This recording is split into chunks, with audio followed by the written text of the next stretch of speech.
We had been married for 6 years. 6 years of shared memories, laughter, and dreams. While pregnant with our third child, I uncovered a truth that shattered my world. My husband had been having an affair. Not just with anyone, but with my best friend. 4 months of deceit, of secret rendezvous and whispered lies, all behind my back. I married him when I was 19, and he was 22. Together, we built a life, a family. 2 beautiful kids, with another on the way. But life, as unpredictable as it is cruel, threw another wrench into my already spiraling world, my father's cancer diagnosis. My mother had passed when I was just 12, and now the looming shadow of loss was back to haunt me. Through all of this, my husband had always been supportive, even suggesting I step away from work to focus on my family. I trusted him. I leaned on him. And he betrayed me. And my best friend? She had been there for everything. We'd grown up together, practically since birth. Our families intertwined, our lives overlapping. I thought she was my rock, my confidant. But it was her messages on my husband's phone that brought it all crashing down. A few texts were all it took to uncover the web of lies they had spun together. For 4 months, the 2 people I trusted most lied to my face. They stole moments, whispered promises, while I, oblivious, carried on with my life. That morning, as I held the evidence in my trembling hands, I felt my reality crumble. My thoughts raced. What was I supposed to do now? How do you pick up the pieces of a life so ruthlessly torn apart? Jake rushed in, his face a mix of panic and fury. The moment he saw Jess screaming and me holding the knife, he immediately closed the distance, instinctively stepping between us. Without a second of hesitation, he gently but firmly grabbed Jess by the arms, restraining her like a protective shield. "What the hell are you doing here?" he demanded, his voice low and controlled, though I could hear the unmistakable edge of anger simmering beneath the surface. Jess, however, wasn't fazed. She flailed against his hold, screaming louder, calling me every name under the sun. "You're psycho," she shrieked, her voice cracking as if she wanted the entire neighborhood to hear.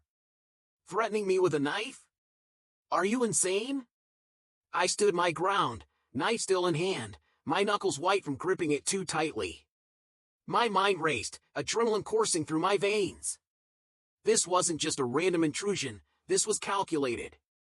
But before I could even respond, Jake spoke again, his voice firmer this time.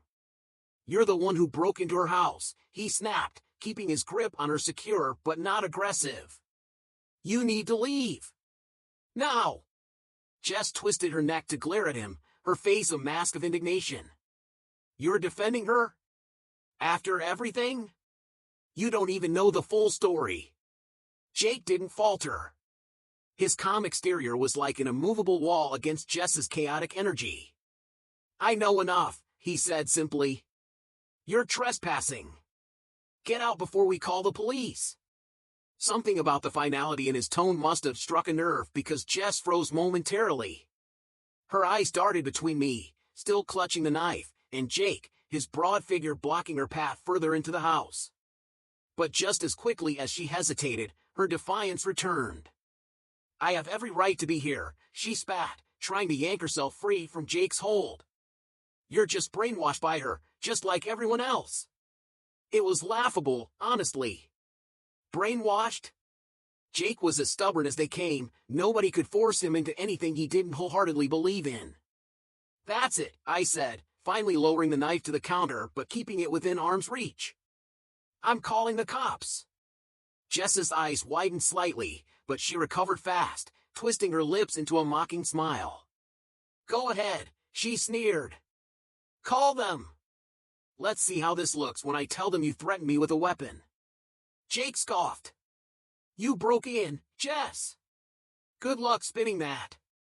Her bravado faltered for a split second, and I could tell she was scrambling internally, trying to figure her next move.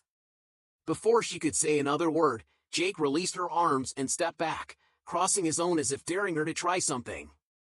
"Doors that way," he said coolly, nodding toward the entrance. "You can walk out on your own, or you can wait here for the cops. Your choice." Jess huffed, her chest heaving as she stared us down. Finally, she turned sharply on her heel and stormed toward the door, muttering curses under her breath. Just as she reached the threshold, she spun back around, jabbing a finger in my direction. "This isn't over," she hissed. "You'll regret this." And with that, she slammed the door behind her, leaving an eerie silence in her wake. I let out a shaky breath, leaning against the counter as the weight of the moment hit me. Jake stepped closer, his hand resting gently on my shoulder. "Are you okay?" he asked softly, his earlier tension melting into concern. I nodded, though my hands trembled. "Yeah," I whispered, though my voice sounded far away even to me. "I'm fine. I didn't expect that." He gave my shoulder a reassuring squeeze. "You don't have to deal with this alone," he said firmly. "We'll figure this out together." And for the first time in what felt like forever, I believed him. He dragged her out of the house, her screams echoing through the neighborhood. "You'll regret this," she shouted, her voice dripping with venom. She claimed she'd only come to ask for forgiveness, but her eyes held no sincerity, only malice. Moments later, the police arrived. Her story? An elaborate web of lies. She told them we'd lured her there to trap her, that I'd attacked her with a knife, and that Jake had relentlessly beaten her. Her tale was so outrageous, it bordered on absurdity. But I had one thing she didn't anticipate: proof. Cameras covered every angle of my property, inside and out. Calmly, I showed the footage to the officers. It was undeniable. The lies unraveled before her, and they escorted her away. Since then, Jake hasn't left my side, not even for a single night. But she wasn't done. Not by a long shot. She hacked into every one of my social media accounts, including Reddit. On Facebook and Instagram, she posted vile, hateful things under my name. Thankfully, I reclaimed Reddit before she could spread her poison there too. Then she targeted my career. I'm a nurse, dedicated to caring for my community, yet she flooded my workplace with fabricated complaints and horrific accusations. For a week, I was suspended while an investigation ensued. It was humiliating, but justice prevailed. After presenting the truth to HR, my boss, and everyone in charge, I was reinstated, my reputation intact. But her obsession didn't stop there. She tried to pick up my oldest child from school. The thought of it still makes my stomach churn. Thankfully, I had been proactive. The school had strict instructions: only approved individuals could pick up my kids. Anyone else? They were to call the cops immediately. When she showed up, claiming she had permission, they shut her down and ensured my child was safe until I arrived. I didn't waste a moment. An emergency restraining order was filed and granted. Now, we're preparing for a court date to secure something more permanent.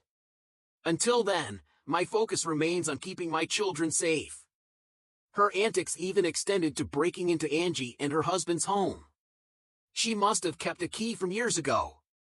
They haven't spoken to her in ages, yet she still found a way in. Needless to say, we've changed every lock. And Tyler? He remains a ghost. No calls, no messages, nothing. During dinner one evening, my oldest said something that broke my heart and warmed it at the same time. She wished Jake was her dad. "Our real dad was always mean when you weren't home," she whispered. Her words confirmed my worst fears. It's no wonder they adjusted so quickly to Tyler's absence. Through mutual acquaintances, I've heard that Tyler has already remarried and has another child on the way. They even sent out invitations for their baby shower and wedding. Honestly, I pity the new wife. Despite everything, my kids are thriving. They're still in therapy, and their sessions bring nothing but glowing reports. My oldest even mentioned wanting to call Jake Dad. While it's heartwarming, I'm not sure I'm ready for that step yet. Jake, ever supportive, has made his intentions clear. Once we're married, he says, I want to adopt them. His certainty is comforting, but for now, I want to tread carefully. My middle child? A ray of sunshine. She's seemingly forgotten Tyler entirely, her laughter filling our home. The baby is growing, babbling, and flashing toothless grins that light up my world. And Jake? He's everything I never knew I needed. He has seamlessly stepped into our lives with humor, kindness, and unwavering dedication. When fans speculated about our relationship status, he nudged me to set the record straight, his humor shining through even then. "Tell them we're still together," he laughed. "He's here nearly every night, claiming it's to keep us safe from Jess. But I know the truth, he can't bear to be away from the kids." Whether at work or out running errands, he constantly checks in, asking for pictures and updates. His love for them is pure, and it's a gift to witness. He's even attended my therapy sessions, wanting to understand how best to support me. Jake is patient, steady, and exactly what we need.